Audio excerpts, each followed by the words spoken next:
देखिए हर खबर यहीं पर, सब्सक्राइब कीजिए TV9 भारतवर्ष।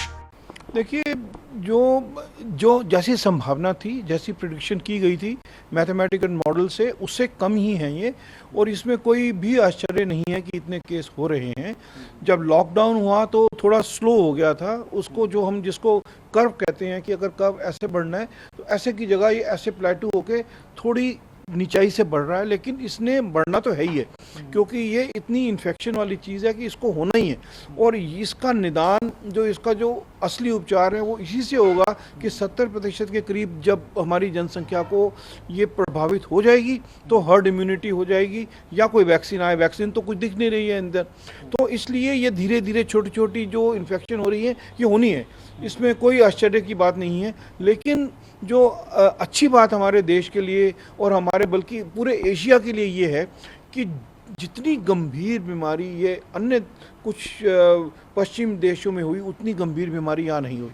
अब उसका कारण क्या है कि क्या हमारे जीन्स में कुछ ऐसा है, क्या कुछ हमारी वैक्सीनेशन ऐसी हुई थी, या कोई जो भी कारण था, ये समस्या उतनी गंभीर अभी तक नहीं हुई कि जो मौतें हैं उतनी नहीं हो रही, जो आईसीयू की आवश्यकता है उतनी नहीं पड़ रही, जो वेंटिलेटर्स की ज़रूरत है उतनी नहीं पड़ रही जितनी पश्चिमी देशों में पड़ रही है। तो बहरहाल ये एक अच्छी चीज़ है हमारे देश में कि कुछ इम्यूनिटी डेवलप हो रही है। और मेरा ये मानना है कि अगर हम जो एंटीबॉडी टेस्ट अगर करें तो हम पाएंगे कि काफ़ी हद तक लोगों को ये हो चुकी है और उससे वो लोग निकल चुके हैं। तो वो हम जब पूल टेस्ट करेंगे, एंटीबॉडी टेस्ट करेंगे, उससे पता लगेगा।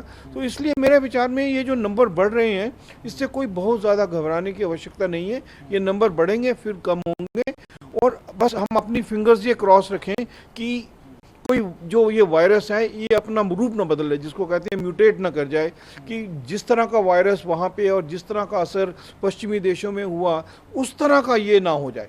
तो अगर वैसा नहीं होगा तो फिर हम, मुझे लगता है कि धीरे धीरे लॉकडाउन का कभी भी ये एम न था, ना हो सकता है कि बीमारी खत्म हो जाएगी, ऐसा हो ही नहीं सकता, क्योंकि ये एक एपिडेमियोलॉजिकल मॉडल है। इसको रोक नहीं सकते हैं कि यदि अगर एक बीमारी विश्व के अंदर बढ़ी है जिसका संक्रमण इतना ज़्यादा तेज़ है, अगर वो उसने लगना ही है लोगों को, तो आप क्या कर सकते हैं लॉकडाउन ज़्यादा से कि इसको, जैसे मैंने पहले भी कहा कि अगर ये इसकी पीक ऐसे जानी थी तो इसके कर्व को आप ऐसे कर सकते हैं, ताकि अगर ऐसे पीक जाती तो ना आपके पास अस्पताल होते, ना आपके पास बिस्तर होते, ना आपके पास वेंटिलेटर होते, ना आपके पास पीपी होते इतने उसको निपटने के लिए।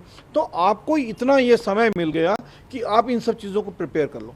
तो हम लोगों ने प्रिपेयर कर लिया, देश के अंदर पीपी बनने शुरू हो गए, हॉस्पिटल्स के अंदर बेड तैयार हो गए, मेंटली हम तैयार हो गए कि भाई ये कुछ गड़बड़ होने वाली है, तो हम तैयार हो रहे हैं। हम घर के अंदर भी रहे, हमको डिसिप्लिन भी आ गया। अब देख रहे हैं, अभी तो मैंने मास्क नहीं पहनी है क्योंकि मैं आपसे दूर खड़ा हूँ, लेकिन हमेशा हम मास्क लेके चल रहे हैं। हॉस्पिटल के अंदर भी ग्लव्स पहन के काम कर रहे हैं, फेस शील्ड पहने। तो जनता को समझ आ गई, थूकना नहीं है, ये नहीं करना, सब चीज़ें समझ आ गई लोगों को, तो हम अपने आप को बचा पा रहे हैं। तो बेसिकली हमने इसको प्लेटू करने में सक्सेसफुल हुए। लेकिन जैसा मैंने कहा कि नंबर तो ये बढ़ना ही है, और 60-70% लोगों को इन्फेक्शन होनी ही है, तभी इम्यूनिटी आएगी, या वैक्सीन आ जाए, वैक्सीन है नहीं। तो ये कोई, इसमें कोई खराबी नहीं है और इसमें कोई। न्यूज़ टॉप 9 रोज सुबह 7 बजे और शाम 7 बजे सिर्फ TV9 भारतवर्ष पर।